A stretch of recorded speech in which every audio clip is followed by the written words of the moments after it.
Buenas noches, compañeros de la sección C. Hemos llegado finalmente a la última clase del curso de Derecho Financiero y también al último punto del programa. A pesar de todas las situaciones que se presentaron, pues hemos cumplido, gracias a Dios, con estar con ustedes impartiéndoles el curso y sobre todo pues tener la oportunidad de darlos el programa completo. Hoy vamos a ver el tema de la política fiscal. De este tema no hay ningún material, así que les ruego que hagan su resumen. Lo que no puedan tomar, pues ahí está grabado, queda grabada la clase, ¿verdad?, para que la puedan revisar. Cuando nosotros empezamos a hablar de derecho financiero al inicio del curso, se recuerdan que les hablé yo de las ramas del derecho financiero y decíamos que existía el derecho tributario y el derecho fiscal como ramas. El derecho tributario se refería básicamente a la existencia de los tributos, impuestos, tasas y contribuciones especiales, mientras que el derecho fiscal se refería a establecer las disposiciones legales para obtener cualquier otra forma de ingresos provenientes de los particulares, pero que no fueran los tributos. Bueno, pues cuando se habla de la política fiscal también hay una discusión, y es que desde el punto de vista económico se trata de hacer una diferencia entre lo que es la política financiera, que está relacionada con el derecho financiero, desde luego, y con la política fiscal. Según esta discusión, dicen que la política financiera es la actividad finalista del Estado llevada a cabo mediante el empleo de los gastos y recursos públicos. Solo es finalista, o sea, el final. Mientras que la política fiscal, que es la tendencia actual, se refiere a la situación en la cual el Estado se ocupa de saber determinar cómo va a realizar el gasto público y cómo va a obtener los recursos públicos. Y esto, desde luego, para saber cómo se puede cumplir con el objetivo del Estado, que en el caso de nuestra Constitución dice que es la obtención del bien público, y que la política fiscal influye en la economía pública y también en la privada. Dice, por un lado se puede aumentar o disminuir el consumo y por el otro pues se puede incentivar la inversión o el ahorro. Estas dos últimas situaciones pues las van a ver ustedes en el desarrollo de este tema. Pero una vez señalado esto, es necesario que tengamos claro que nosotros vamos a analizar la política fiscal, desde luego orientado siempre a lo legal, pero no se puede desligar la política fiscal del ámbito económico, y por eso es que les hago esa observación de la existencia de la política financiera y la política fiscal. Nosotros vamos a hablar en términos generales y le vamos a denominar política fiscal. Por eso es que vamos a hablar de lo que se daba en la hacienda pública clásica. Estamos hablando antes de la Primera Guerra Mundial. Y cuando se hablaba de finanzas, de hacienda pública, porque hace tiempo no se le denominaba finanzas públicas, sino hacienda pública, que su definición era es el manejo de los bienes del Estado, así de sencillo, sin mayores relevancias. Entonces decían los hacendistas clásicos que la política financiera, casiera como ellos le denominaban, se pretende obtener los recursos para atender los gastos del Estado. Lo que se pretende es que el Estado obtenga los medios dinerarios necesarios para atender los gastos del Estado. Dice, las demás necesidades fuera de los gastos del Estado eran cuestiones de la iniciativa privada. O sea, el Estado no participaba dentro de las actividades de la iniciativa privada. Cosa muy diferente. Se recuerdan que cuando hablamos de los recursos públicos estábamos hablando de la existencia de las empresas estatales, comerciales, industriales, y decíamos cuáles debían de existir y cuáles no. Pero ahí ya encontramos una participación del Estado dentro de la actividad de la iniciativa privada, y eso antes no debía de darse. El Estado debía de velar por sus recursos para atender sus gastos, ¿sí? Y lo demás era cuestión de la iniciativa privada, atender las demás necesidades. En otras palabras, no existía el intervencionismo de las finanzas públicas dentro de las finanzas privadas. Estaban totalmente separadas. Luego, se permitía una libre transferencia internacional de mercancías y capitales. En la actualidad, eso no se da. Ahora, para importar, por ejemplo, bienes, además de la factura del conocimiento de embarque, ya sea marítimo o aéreo, les exigen una serie de documentación como certificados fitosanitarios, seguros y certificados de origen, de lo que yo me recuerdo, pero existen otros documentos que se requieren. En lo que se refiere a capitales, derivado del control, de esta situación del lavado de dinero, pues eso de los tráficos de capitales entre países no es tan fácil ahora, porque quiere saberse cuál es el origen y demostrarlo. Y además se señalaba que debía de haber un neutralismo financiero en la actividad económica de la iniciativa privada. Eso está relacionado con el intervencionismo. O sea, no participar dentro de las actividades de la iniciativa privada. Entonces, podemos decir que dos son las doctrinas que regían a la hacienda pública clásica. Los gastos públicos reducidos al mínimo. ¿Te recuerdan que ya les había hablado de eso?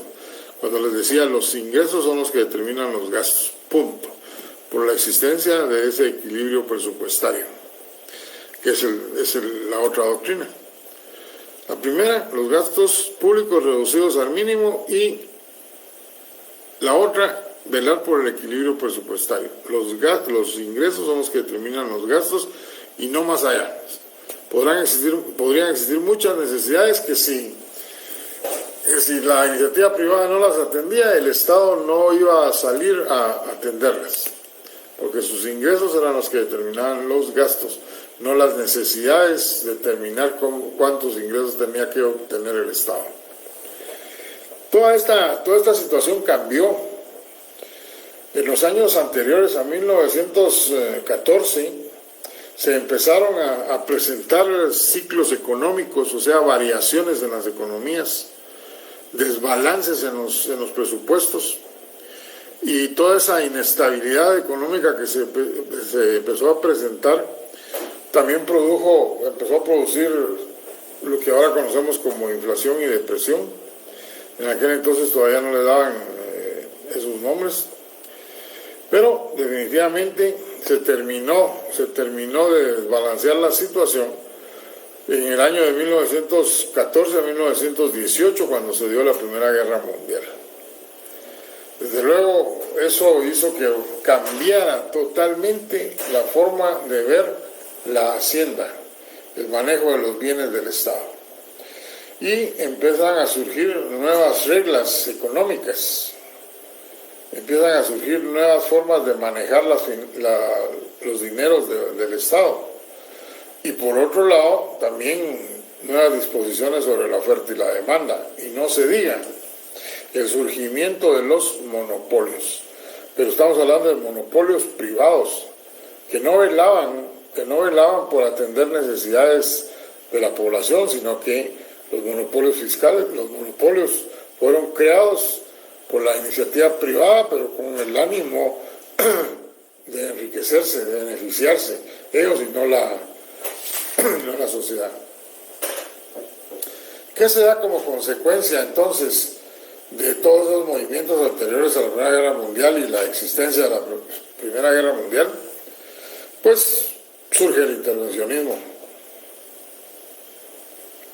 Surge el intervencionismo. El Estado empieza a participar ya en actividades que antes estaban relegadas únicamente a la iniciativa privada.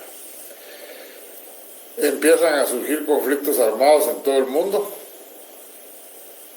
desestabilizando la economía de todos los países y que incidían en la economía mundial.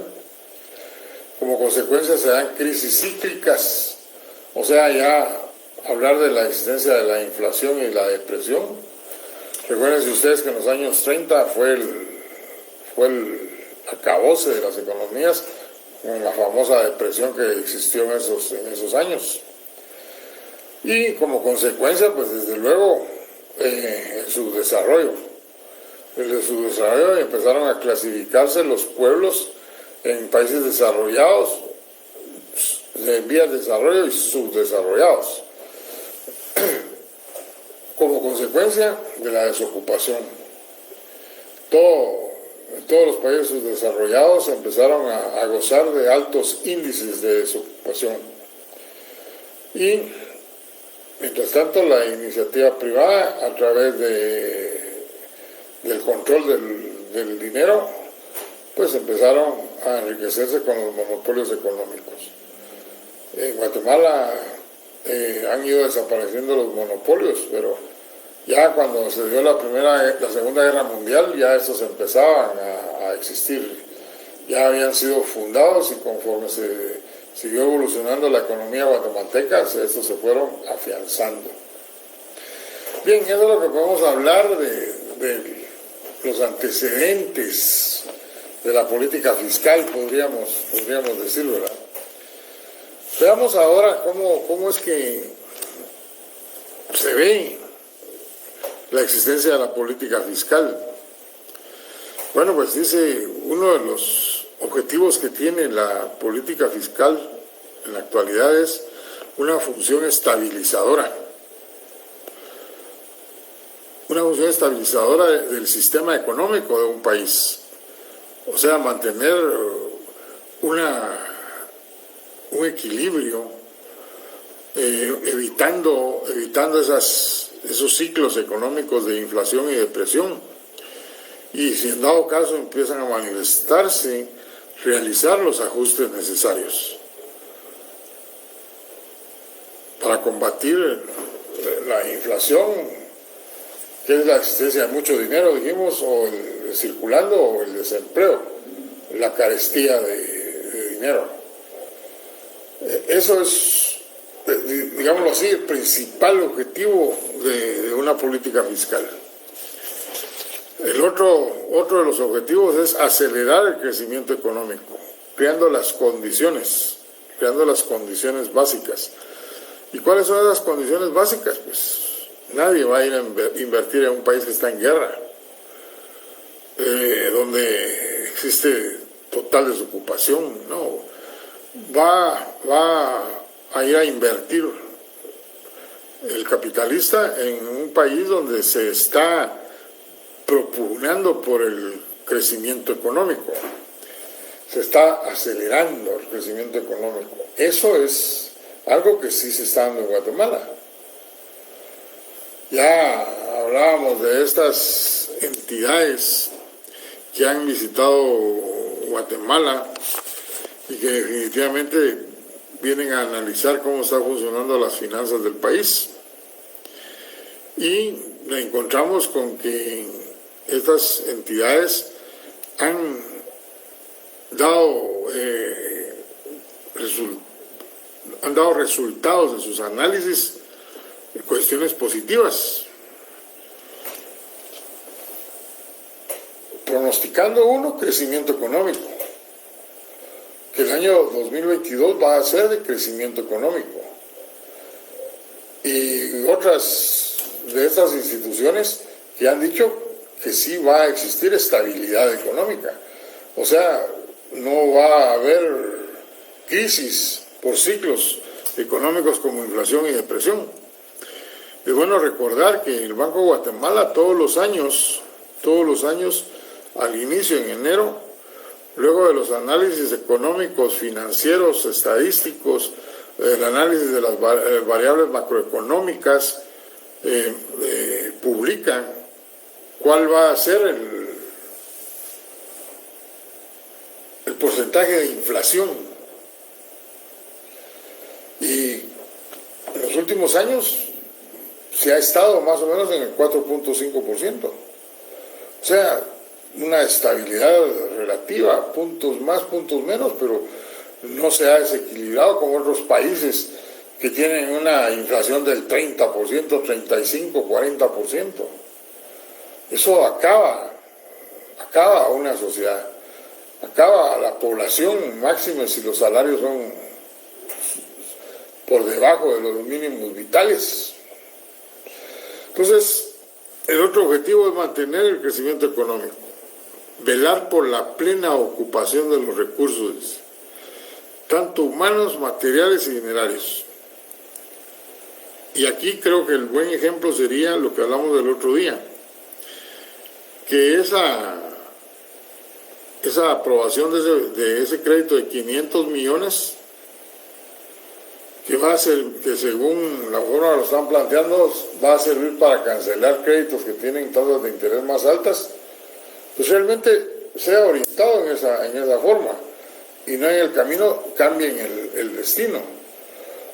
O que la transferencia de los 1.500 y pico de millones de los saldos de caja que quedaron del año pasado sean realmente utilizados para invertirlos en programas de desarrollo y no como lo ha publicado Prensa Libre, señalando que algunos de esos proyectos que están incluidos son en lugares inexistentes o que ya está realizada la obra, etcétera. O sea, tratar realmente de que los recursos dinerarios y materiales sean buenos y transparentes. Y lo referente a lo humano, yo les decía a los compañeros de otra sección que en algunos foros que he tenido oportunidad de participar, y yo siempre he dicho que Guatemala es un país rico, tanto en el elemento humano como lo que es su naturaleza. Y lo único que tiene que hacer es crear leyes que provoquen el desarrollo económico. Y dentro de esas leyes, pues podría crear leyes de fomento. Esa ley de fomento es para forzar a la iniciativa privada que participe en determinadas actividades y a cambio les da los beneficios tributarios, o sea, les declara el hecho de que no tienen que pagar determinados impuestos. Todas esas zonas del interior de la República, voy a hablar de la zona costera, por ejemplo, tenemos playas hermosas como lo tiene México, y México ha impulsado de una forma tremenda la industria de chimeneas. ¿Por qué no crear una ley de fomento de esa naturaleza para áreas como la playa que está en Coatepeque, las playas que están en Suchitepeques, en Retaluleu, y con ello orientar entonces el capital a esos lugares donde hay mucha mano de obra, hay capacidad humana, y entonces poner dinero en manos de toda esa gente? Esos lugares se desarrollarían tremendamente. y estaríamos logrando entonces un aprovechamiento de los recursos tanto humanos como materiales. Habría que ver qué presidente realmente crea una ley de fomento al turismo y que sea orientado en esa forma.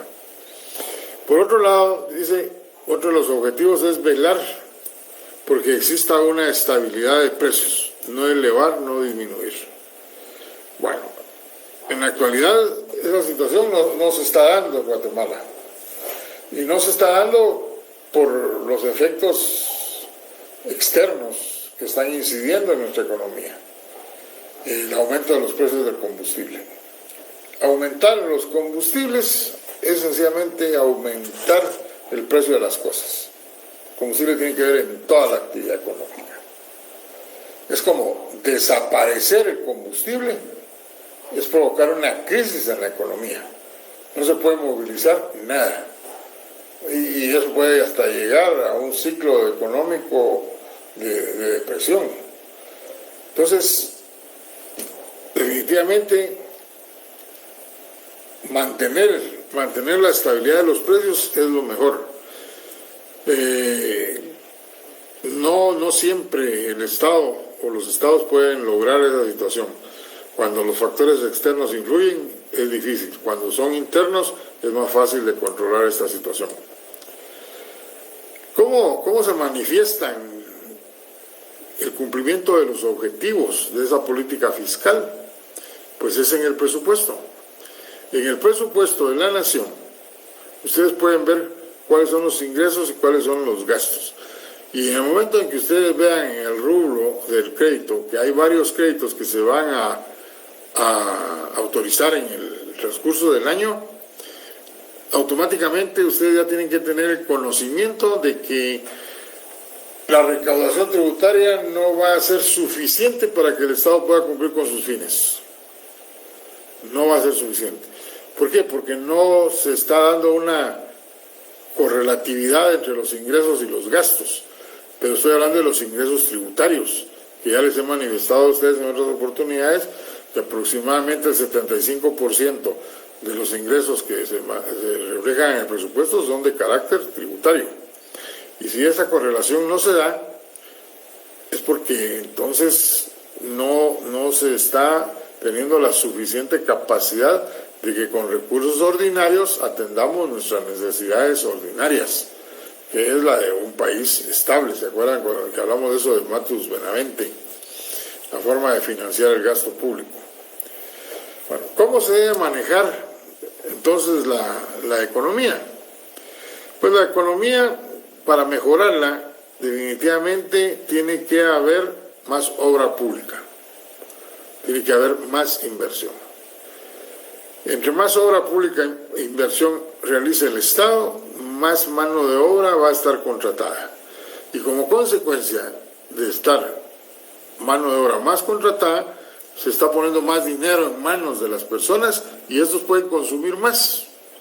Y entonces la iniciativa privada, pues definitivamente va a empezar a producir más y para ello va a contratar más personas.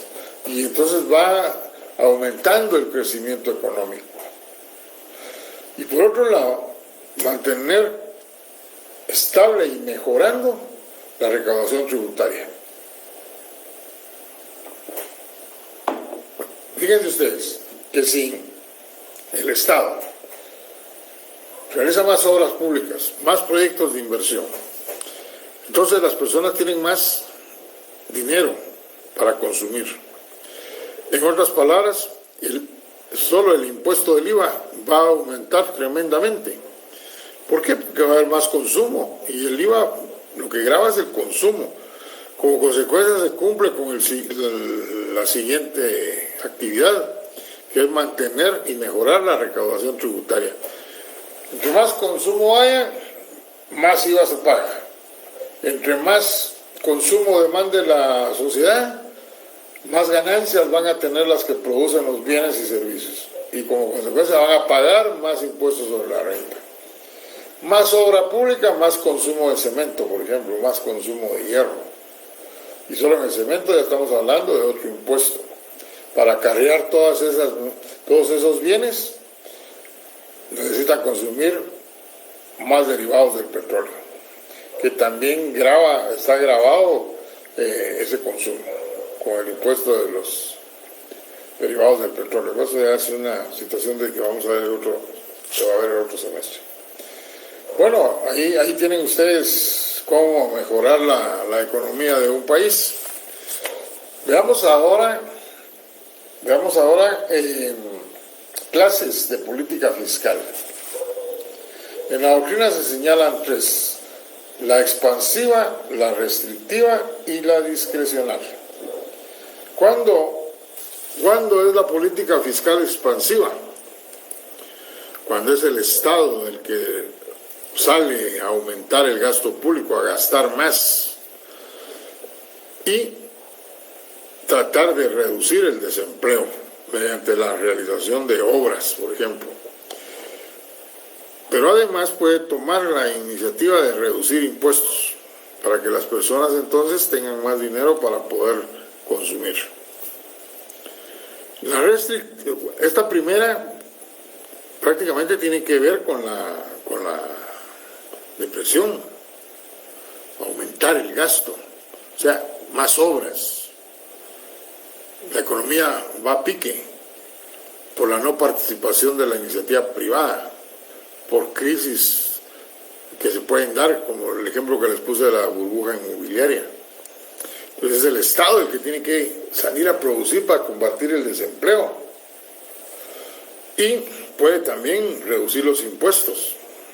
Un ejemplo de eso sería reducir los impuestos del YUSI en forma inversa, para que paguen menos los que tengan inmuebles con valores menores, para que no salgan beneficiados en general los que tienen inmuebles de altos montos inscritos, ahí como el picalogo.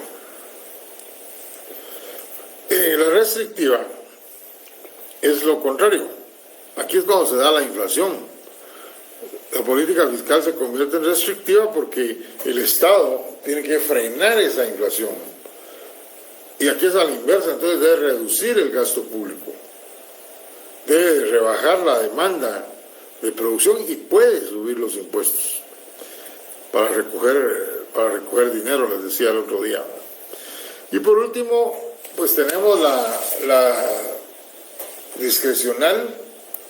Esta política fiscal discrecional, esta es la más aceptable, diría yo, porque no tiene nada que ver con los ciclos económicos.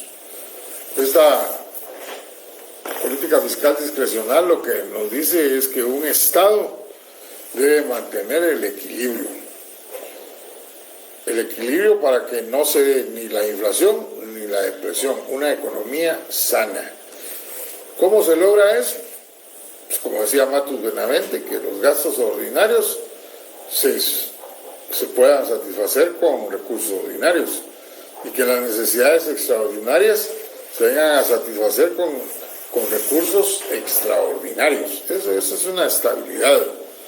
Muy bien. Veamos ahora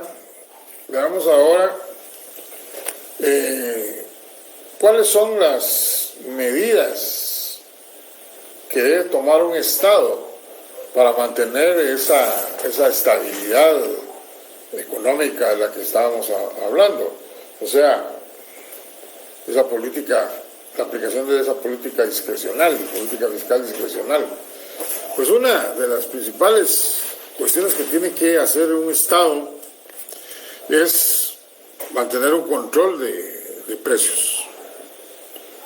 Aquí es donde yo decía en la otra sección, sería bueno revisar la existencia de este órgano DIACO, que fue creado precisamente para el control de los precios en el mercado. Y creo que a la presente fecha, ya con todos los años que tiene de existir, no se ha visto un 100% de efectividad en su existencia. Entonces, tal vez revisarlo para mejorar su base legal. Al revisar su base legal, vamos a lograr cambiar ciertas disposiciones legales que se dieron momento en que se crió por las circunstancias que se daban con lo que actualmente está sucediendo en el mercado. O sea, actualizar la ley y ver si su organización burocrática está acorde con lo que realmente estamos viviendo para que se pueda lograr una efectividad. Control de salarios. Es cierto que el Estado ha aumentado mediante ley el salario mínimo, pero hay una efectividad 100% de que en todo el mercado laboral hubo ese aumento salarial. O sea, ¿tiene capacidad realmente el Estado para controlar esa situación? ¿O solo lo hacen las áreas urbanas? ¿Y las áreas rurales? ¿Tienen capacidad? Si no la tienen, la debiera de tener. Porque si no se está cumpliendo con esa ley, no se está poniendo en manos de los particulares, con las dos categorías que señalan, agrícolas y no agrícolas, los dineros suficientes para que puedan consumir. Y ya vimos cómo poniendo dinero en manos de la sociedad, los miembros de la sociedad, puede haber un crecimiento económico. Otra situación, y que el Banco de Guatemala ha logrado, por lo menos en nuestro país, es el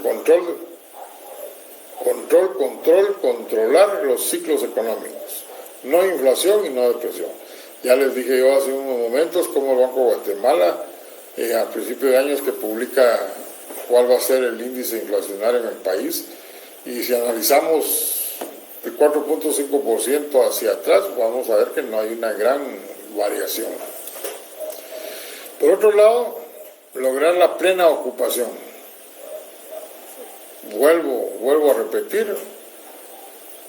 crear leyes de fomento de determinadas actividades y que estén orientadas a que el capital, los que manejan el capital, vayan a invertir en áreas, pero no solo en las áreas urbanas que ya conocemos de sobra, sino aquellas áreas urbanas o rurales que han estado abandonadas por los años y donde también existe gente, existen trabajadores, existe buena mano de obra, y que con eso se lograría el desarrollo económico de esos lugares. Además de eso, organizar el mercado del trabajo. Y la forma como lo puede organizar es creando obra pública. No estoy diciendo un intervencionismo. Intervencionismo sería que el Estado en estos momentos se pusiera a construir en predios que ellos tienen edificios para apartamentos, como actualmente es la tendencia. No, otra clase de obras públicas que no esté haciendo la iniciativa privada, para que no haya un intervencionismo. Y hay otro elemento que es siempre la búsqueda del desarrollo económico. Eso es manteniendo una estabilidad económico, político y social. En la doctrina también se señala un elemento que debe estarse realizando constantemente, dice, o sea, una medida, y que es la mejor distribución de la riqueza. Bueno, hablar de la mejor distribución de la riqueza, ese es un tema aparte, es un tema muy álgido. Ustedes saben que cualquier tendencia que se dé en ese sentido, inmediatamente se busca el principio constitucional del respeto a la propiedad privada. Hay otras formas de lograr la mejor distribución de la riqueza, y es haciendo participar al elemento humano en más actividades estatales que les permitan generar más recursos y que así puedan obtener ellos, dentro del manejo de los bienes privados, también tener una parte de ellos. Y esa ley que salió publicada hoy, por ejemplo, es una medida de eso. O sea, facilitar a la población la compra de su vivienda.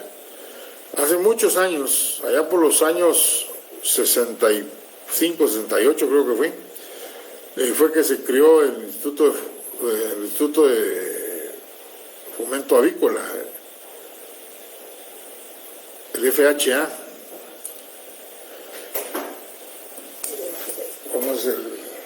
se creó la ley del fomento de la compra de viviendas. Esta ley de FHA se creó para que la clase media pudiera comprar su vivienda, y las tasas de interés eran bajísimas. Las letras que había que pagar por los periodos de 20 años, que fue el que más se utilizaba,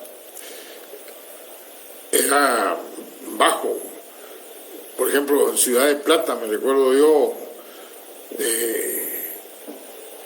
la mensualidad que había que pagar era 95 quetzales. Desde luego los salarios no eran altos, pero tampoco eran tan bajos. Y a nivel bancario, los trabajadores del sistema bancario, sus salarios eran de 250 quetzales. Pues, comprar un inmueble pagando una renta de 95 quetzales era algo espectacular. Pero esa ley del Instituto de Fomento Hipotecario, si mal no recuerdo el nombre, pero es el FHA, en la actualidad ya no es funcional.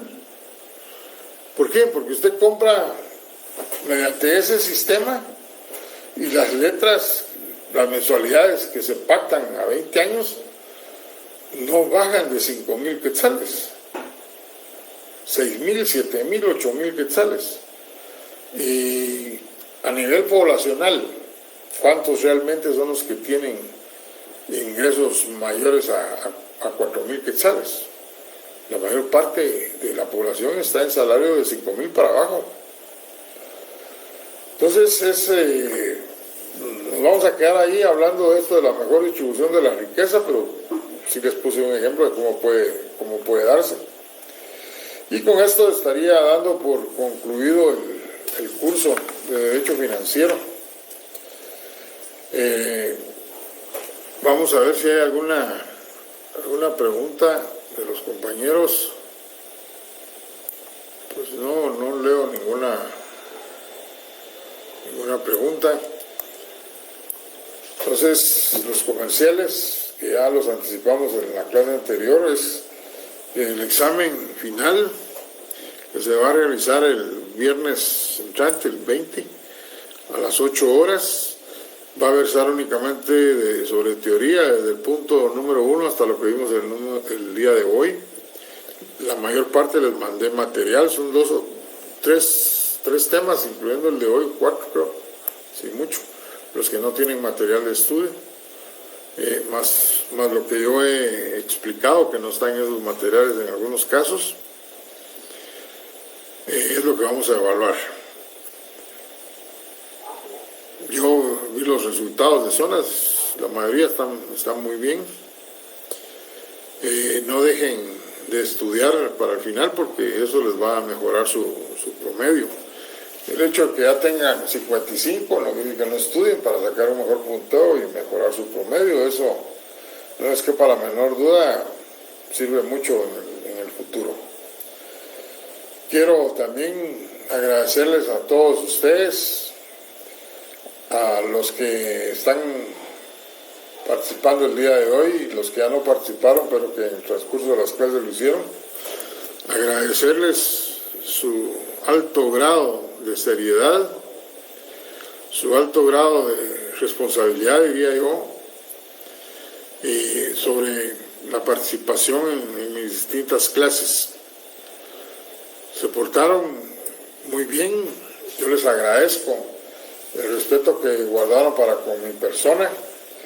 Yo no me puedo quejar en ninguna de las clases de la sección C y D de que alguien se haya manifestado de una forma incorrecta. Ya sé que no es verbal, pero por escrito, aún teniendo la oportunidad de hacerlo por escrito, buscando algún subterfugio para que no los reconocieran, nadie lo hizo. Yo les agradezco inmensamente esa actitud. Denota en ustedes mucha seriedad mucha responsabilidad y sobre todo manifiestan desde ya un gran profesionalismo. Están a las puertas de cerrar su pensum de estudios de la carrera de abogado y notario, y eso es lo que se requiere precisamente en estudiantes que ya están en el 9º y próximamente en el 10º semestre. Así que muy agradecido por ese respeto con este catedrático. Y desde luego estoy para servirles el próximo semestre en el curso de Derecho Tributario. Para los que les haya gustado mi forma de dar clases, en las secciones siempre C y D.